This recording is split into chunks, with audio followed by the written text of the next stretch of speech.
Hi friends, അസ്സലാമു അലൈക്കും. Sara's വേർഷൻ്റെ മറ്റൊരു വീഡിയോയിലേക്ക് എല്ലാവർക്കും സ്വാഗതം. ഇന്ന് ഞാൻ ഉണ്ടാക്കുന്നത് എല്ലാവർക്കും ചെയ്തെടുക്കാവുന്ന രീതിയിൽ വളരെ ടേസ്റ്റി ആയിട്ടുള്ള ഒരു മട്ടൺ ബിരിയാണിയാണ്.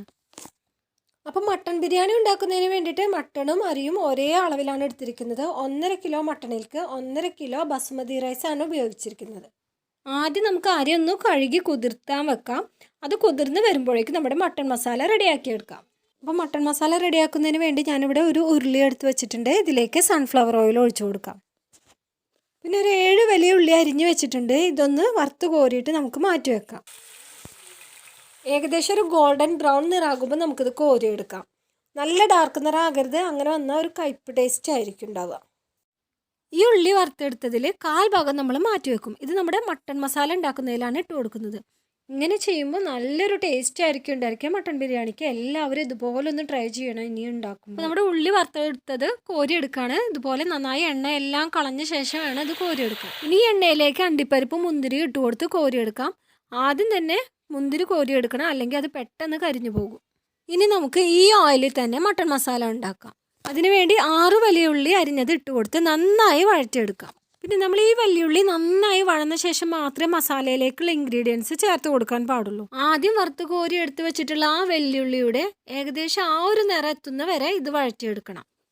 ഇങ്ങനെ ചെറിയ ചില കാര്യങ്ങൾ ശ്രദ്ധിച്ചാൽ തന്നെ നമുക്ക് നല്ല ടേസ്റ്റി ആയിട്ടുള്ള മട്ടൻ ബിരിയാണി ഉണ്ടാക്കിയെടുക്കാവുന്നതാണ്. ഇനി ഈ ഒരു നിറം വന്നു കഴിഞ്ഞാൽ നമുക്ക് ഇതിലേക്ക് വെളുത്തുള്ളി ചതച്ചത് ചേർത്ത് കൊടുക്കാം. 1/4 കപ്പ് വെളുത്തുള്ളി ചതച്ചതാണിത്. ഇതിലേക്ക് ഇട്ട് കൊടുത്ത് നന്നായി വഴറ്റിയെടുക്കാം. ഇനി പച്ചമുളക് ചതച്ചത് ഇട്ട് കൊടുക്കാം. 6 പച്ചമുളക് ചതച്ചെടുത്തതാണിത്. ഇതിട്ട് കൊടുക്കാം. പിന്നെ ഒരു വലിയ പീസ് ഇഞ്ചി ചതച്ചതും കൂടി ചേർത്ത് കൊടുക്കാം. ഈ ഇഞ്ചിയും പച്ചമുളകും വെളുത്തുള്ളിയും എല്ലാം നന്നായി ഇതിൽ വഴന്ന് ഉടഞ്ഞ് ചേർന്ന ശേഷം മാത്രമേ ഇതിലേക്ക് തക്കാളി ആഡ് ചെയ്ത് കൊടുക്കാൻ പാടുള്ളൂ. ഇതിലേക്ക് 5 വലിയ തക്കാളി ആഡ് ചെയ്ത് കൊടുക്കാം. പിന്നെയും പറയാണ്, നന്നായി വഴന്ന ശേഷം മാത്രമേ തക്കാളി ഇതിലേക്ക് ആഡ് ചെയ്ത് കൊടുക്കാൻ പാടുള്ളൂ. അപ്പോഴേ നമ്മുടെ ബിരിയാണിക്ക് നല്ല കറക്റ്റായിട്ടുള്ളൊരു ടേസ്റ്റ് കിട്ടത്തുള്ളൂ. അപ്പോൾ നമ്മുടെ തക്കാളി നന്നായി വഴന്ന് വന്നിട്ടുണ്ട്. തക്കാളിയും സവാളയും എല്ലാം നന്നായി മിക്സായിട്ട് വന്നിട്ടുണ്ട്. ഇതിൽ നമ്മൾ മുളക് പൊടി ഉപയോഗിക്കുന്നില്ല, പകരം പച്ചമുളകും കുരുമുളക് പൊടിയൊക്കെയാണ് ഉപയോഗിക്കുന്നത്. ഇനി ഇതിലേക്ക് 1.5 ടേബിൾ സ്പൂൺ മഞ്ഞൾപ്പൊടി ചേർത്ത് കൊടുത്ത് നന്നായി ഒന്ന് ഇളക്കി കൊടുക്കാം.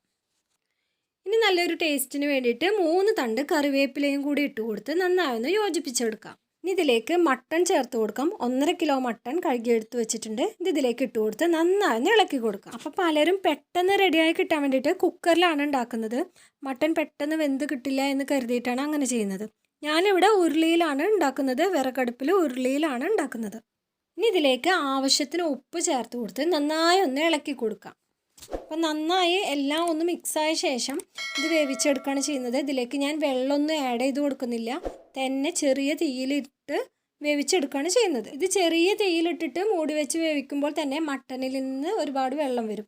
ആ ഒരു വെള്ളത്തിൽ തന്നെയാണ് ഈ മട്ടൺ വേവിച്ചെടുക്കുന്നത്. വേറെ എക്സ്ട്രാ വെള്ളമൊന്നും ചേർത്ത് കൊടുക്കുന്നില്ല. അപ്പോൾ ഇതെല്ലാം മിക്സായി കഴിഞ്ഞാൽ ഇതുപോലെ ഒന്ന് പരത്തി വെച്ച് കൊടുക്കാം. എന്നിട്ട് ഒരു മൂടി വെച്ച് ഒന്ന് മൂടി കൊടുക്കാം.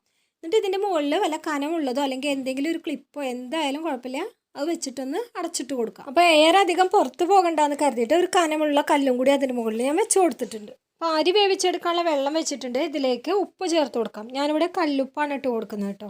ഇനി ഈ വെള്ളത്തിലേക്ക് പട്ട, ഏലക്ക, ഗ്രാമ്പൂ, പെരിഞ്ചീരകം ഇവയൊക്കെ ഇട്ട് കൊടുക്കാം. അപ്പോൾ വെള്ളം തിളച്ച് വന്നിട്ടുണ്ട്. ഇതിലേക്ക് നമ്മൾ അരി കുതിർത്ത് വെച്ചിട്ടുള്ളത് ഇട്ട് കൊടുക്കാം. പിന്നെ മല്ലിയിലയും പുതിനയിലയും അരിഞ്ഞു വെച്ചത് അത് 2 ടേബിൾ സ്പൂൺ ഇട്ട് കൊടുക്കാം. അപ്പോൾ ഇതൊന്ന് വെന്ത് വരുമ്പോഴേക്കും നമ്മുടെ മട്ടൺ മസാല ഒന്ന് ഇളക്കി കൊടുക്കാം. ഇതൊരു 20 മിനിറ്റിന് ശേഷമാണ് ഞാനിപ്പോൾ ഇത് തുറന്ന് നോക്കണത്. അപ്പോൾ നമ്മളിതിൽ വെള്ളമൊന്നും ആഡ് ചെയ്തിട്ടുണ്ടായിരുന്നില്ല. മട്ടണിൽ നിന്നുള്ള വെള്ളം തന്നെ അത്യാവശ്യമുണ്ട്. ഈ വെള്ളത്തിൽ കിടന്നിട്ട് തന്നെ മട്ടൺ വെന്ത് കിട്ടണം. ഇനി ഇതൊന്നും കൂടി നമുക്ക് മൂടി വെച്ച് വേവിച്ചെടുക്കാം. ചെറിയ തീയിലിട്ട് വേവിക്കണം. ഇനി ഇതൊരു 15 മിനിറ്റ് കഴിഞ്ഞിട്ടൊന്ന് ഇളക്കി കൊടുക്കാം. ഇതിൽ വെള്ളം വറ്റുന്നതിനനുസരിച്ച് പെട്ടെന്ന് തന്നെ തുറന്ന് ഇളക്കി കൊടുക്കാം. അപ്പോൾ അരി ഏകദേശം വെന്ത് വന്നിട്ടുണ്ട്. ഇനി ബാക്കിയുള്ളതെല്ലാം ദമ്മിൽ കിടന്ന് വെന്തോളും. ഇനി ചോറൊന്ന് നമുക്ക് ഊറ്റിയെടുത്ത് വെള്ളം വാർന്നു പോകുന്ന പാത്രത്തിലോട്ട് മാറ്റാം. അപ്പോൾ ഈ ചോറൊന്ന് മാറ്റി വെക്കാം. ഇനി നമ്മുടെ മട്ടൺ മസാല തുറന്നിട്ടൊന്ന് വീണ്ടും ഇളക്കി കൊടുക്കാം. അപ്പോൾ ഇതിൽ വെള്ളമൊക്കെ നന്നായി വറ്റി തുടങ്ങിയിട്ടുണ്ട്. ഇനി ഇത് തീയുടെ കനലിലിട്ട് മാത്രമേ വേവിക്കാൻ പാടുള്ളൂ. മാത്രമല്ല 5-8 മിനിറ്റ് കൂടുമ്പോൾ ഇടയ്ക്കിടയ്ക്ക് തുറന്ന് ഇളക്കി കൊടുക്കുകയും വേണം. അപ്പോൾ നിങ്ങൾക്കിത് പെട്ടെന്ന് വെന്ത് കിട്ടണമെന്നുണ്ടെങ്കിൽ കുക്കറിലിട്ടിട്ട് വേവിച്ചെടുക്കാം. ഇനി ഇതിലേക്ക് നമ്മൾ ഇട്ട് കൊടുക്കുന്ന പ്രധാന ഇൻഗ്രീഡിയൻ്റാണ് ഉള്ളി പൊരിച്ചെടുത്തത്. നമ്മൾ നേരത്തെ തന്നെ ഉള്ളി വറുത്തെടുക്കുമ്പോൾ അതിൽ നിന്ന് ഒരു 1/4 ഭാഗം മാറ്റി വെച്ചിട്ടുണ്ടായിരുന്നു. അത് ഇതിലേക്ക് ഇട്ട് കൊടുക്കാം. നിങ്ങൾക്ക് വേണമെങ്കിൽ ഇതൊന്ന് പൊടിച്ചിട്ട് ഇട്ട് കൊടുക്കാം. ഞാനിപ്പോൾ ഇത് ഇങ്ങനെ തന്നെ ഇട്ട് കൊടുക്കുകയാണ്. ഇപ്പം നമ്മുടെ മട്ടൺ ഏകദേശം വെന്ത് വന്നിട്ടുണ്ട്. ഇനി ഇതിലേക്ക് ബാക്കിയുള്ള ഇൻഗ്രീഡിയൻസും കൂടി ചേർത്ത് കൊടുക്കാം. മല്ലിച്ചപ്പ്, പുതിന ഇത് ചെറുതാക്കി അരിഞ്ഞത് ഒരു പിടി ഇട്ട് കൊടുക്കാം. പിന്നെ ഇതിലേക്ക് 1 കപ്പ് തൈര്, കട്ടത്തൈര് ഉണ്ടെങ്കിൽ അത് ഉപയോഗിക്കുന്നതാണ് ഏറ്റവും നല്ലത്.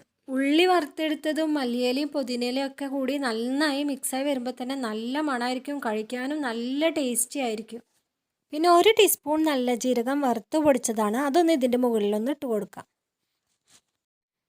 പിന്നെ 2 ടീസ്പൂൺ ഗരം മസാല പൊടിച്ചതും 2 ടേബിൾ സ്പൂൺ കുരുമുളക് പൊടിയും ചേർത്ത് കൊടുക്കാം. ഇനി ഇതെല്ലാം കൂടി നന്നായി ഇളക്കി കൊടുക്കാം. അപ്പോൾ നമ്മുടെ മട്ടൺ വെന്ത് വന്നിട്ടുണ്ട്. ഇനി നമുക്കിത് ദമ്മിടാം. അതിനുള്ള പാത്രം റെഡിയാക്കാം. അപ്പോൾ ദമ്മിടുന്നതിന് മുമ്പ് 1 ഗ്ലാസ് വെള്ളത്തിൽ അല്പം ഫുഡ് കളറും 1 ടീസ്പൂൺ പൈനാപ്പിൾ എസൻസും ചേർത്ത് നന്നായി മിക്സ് ചെയ്ത് മാറ്റി വെക്കാം. ഇനി ദമ്മിടുന്ന ചെമ്പിൽ ഞാൻ ആദ്യം ഒഴിച്ചു കൊടുക്കുന്നത് സൺഫ്ലവർ ഓയിലാണ്. നിങ്ങൾക്ക് ഇതിന് പകരം നെയ്യ് വേണമെങ്കിൽ ഉപയോഗിക്കാം. അത്യാവശ്യത്തിന് നെയ്യ് നമ്മുടെ മട്ടണിൽ ഉണ്ടായിരിക്കും, അതുകൊണ്ട് കൂടുതലായിട്ട് ഞാൻ ഇതിലധികം ഉപയോഗിക്കുന്നില്ല.